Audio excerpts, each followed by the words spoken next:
Natin dito sa ating latest satellite images, itong makakapal na kaulapan sa silangang bahagi ng Luzon ay ang patuloy na epekto ng shearline o yung convergence o yung salubungan ng mainit at malamig na hangin. Sa kasalukuyan, umiiral or umiepekto, nakaka-apekto itong shearline sa malaking bahagi ng Southern Luzon. Kaya for the next 24 hours, makakaranas tayo ng mataas na tsansa ng mga kaulapan at pag-ulan sa malaking bahagi ng ating bansa. Partikular dito sa area ng Eastern Visayas, Bicol Region, buong Calabarzon, buong Mimaropa, at dito sa lalawigan ng Aurora.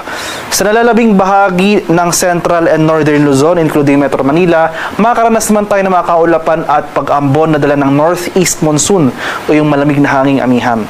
For the rest of the country, sa rest of Visayas and rest of Mindanao, easterlies naman yung prevailing weather system natin.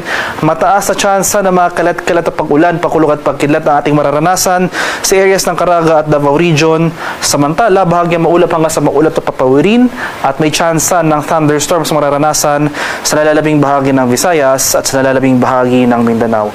Sa ngayon, wala pa naman tayong binabantayang low pressure area o namang sama ng panahon sa loob at labas ng ating PAR na maaaring maging bagyo sa mga susunod na araw.